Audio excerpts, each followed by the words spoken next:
Hey guys, back with part 6 of my freshwater aquarium build.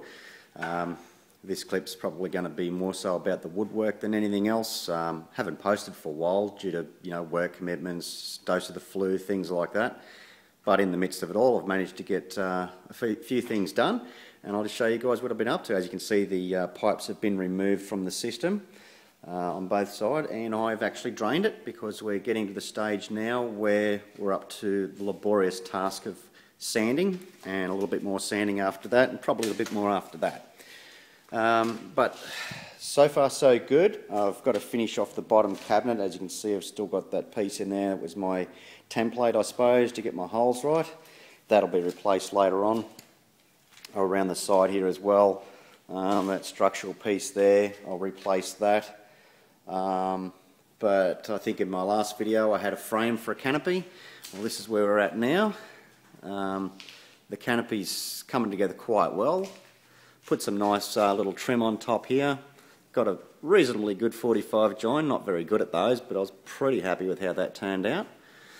I think originally I said I was going to have one door here and then another door down there. I've ended up with 4. I guess it's a little bit more cosmetic than anything else, but they work quite well.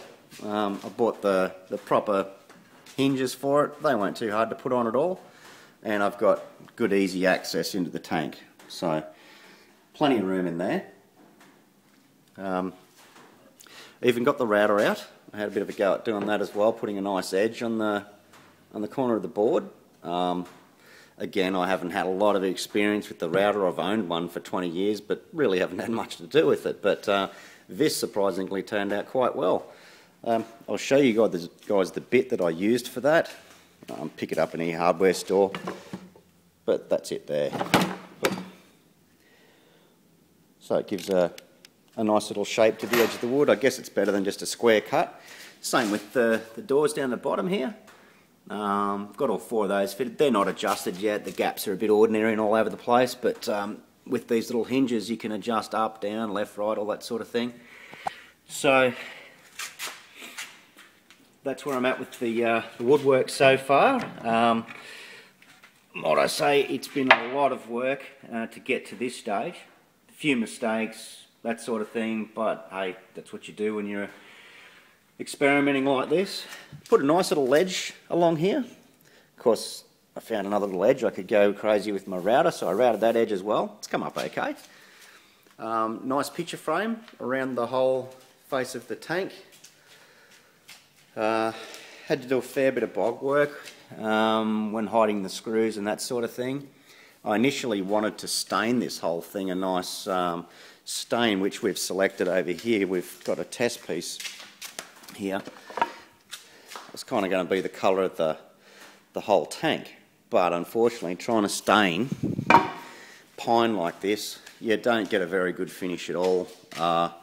And with some of the test pieces that I did, the stain does absorb, the putty does absorb the stain really well. In fact, too much, and you end up with like little dark dots all over the place. I don't know, I'm probably doing something wrong, but at the end of the day, anything that has a screw hole or putty in it is going to be painted. But luckily these doors, no hinges showing, they're all going to be stained with a nice, probably oak or something like that. I can't remember the name of it now. Walnut, that's the one. So that's where I'm at now, guys. At this point now we're looking at dismantling it all and into that lovely sanding process that I talked about, and then we'll start with adding some colour a bit later on, and I'll show you guys when I get to that stage. Until then, I'll keep you posted.